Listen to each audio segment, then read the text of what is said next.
In a reality where efficiency, advancement, and simplicity are a way of life, it would appear that the human race has forgotten about the cornerstone of our existence.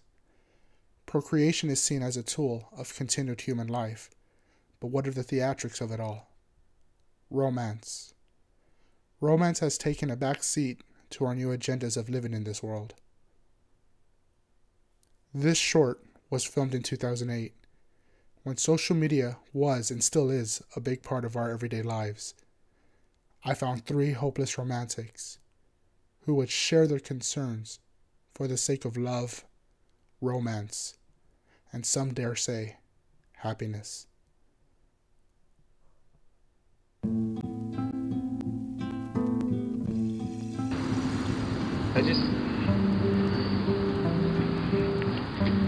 I hate the fact that when I ask her how her day was, all I get is a short response.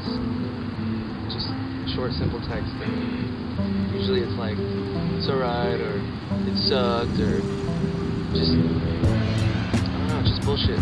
Like, she can't. I mean, all I wanted was a simple conversation, but no, you know? I mean, whatever happened to how was your day, and, you know, how was it? What did you do? Get some length out of it. I mean, I love the girl, but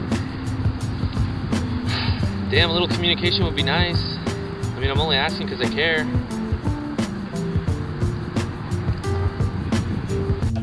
I am fed up with short, mindless, idiotic, retarded jargon. Like, even if you don't like love, at least show a little bit love of not loving love. People from the past had a great way of showing it. For example, Shakespeare once wrote, "If love rough with you, be rough with love. Prick love for pricking, and you shall bring love down." Wow, that's way different from where we are right now. You see, we text LUVSUX.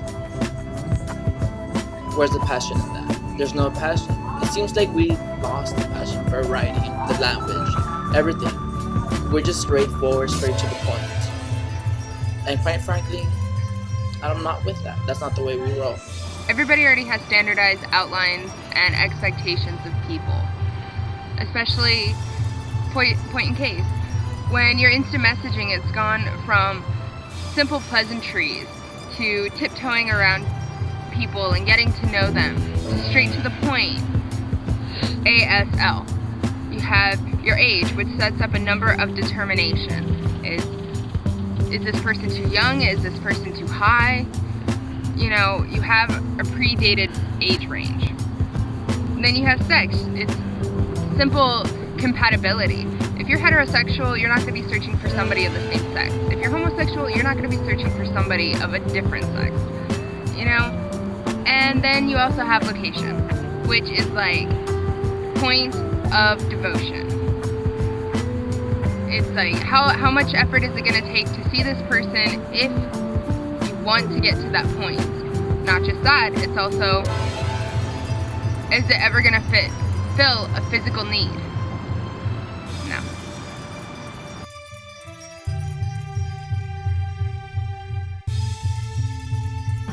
I don't know, when we first met, it was like we were constantly talking, texting, phone, emails, blogs, just everything. It was like we were joined at the hip.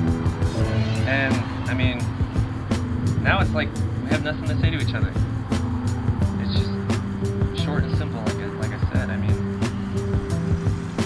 I've read all her stories, I've listened to everything she's had to say, heard all her thoughts. You know, I can take it in, and to be honest with you, it bores me.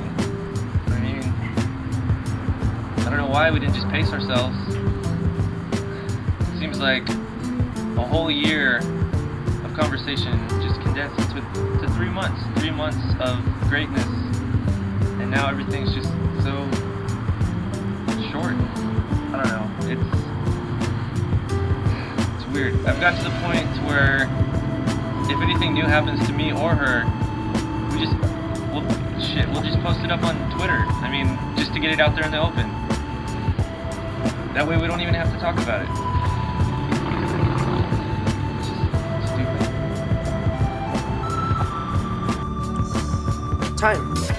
You know, love needs time. You can't just have instant love like you have your instant coffee. Then that'll just be bitter and cold.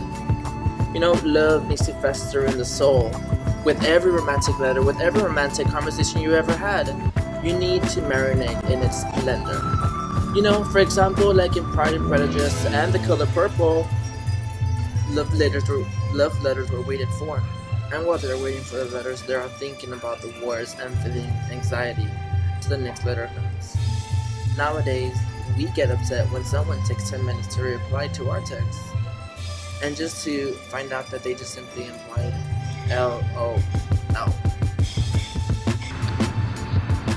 Because of the ease of access to information, a question arises: when does information become personal? Since you have MySpace and Twitter and Facebook, all these are means of so much knowledge to one person.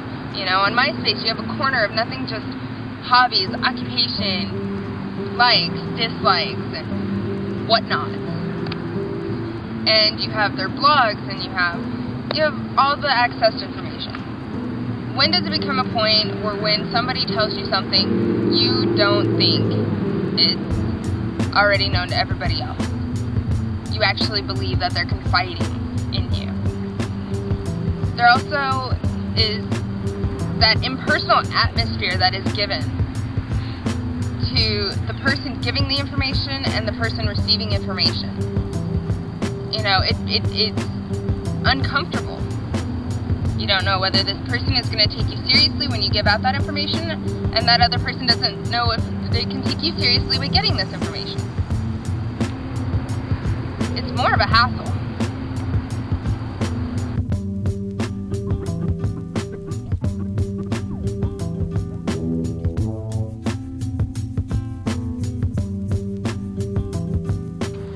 I've tried talking about our future together, and she says I'm not the marrying type. What does that even mean? I'm not the marrying type. And I've talked to her more and more and more, and she's looking for someone that can share the same goals, the same beliefs, same values, and that's just not what I'm looking for. I mean, I want somebody that can appreciate me for myself. I can be different around. We can share the same aspects on interesting topics. I don't know, just I want someone I can learn from.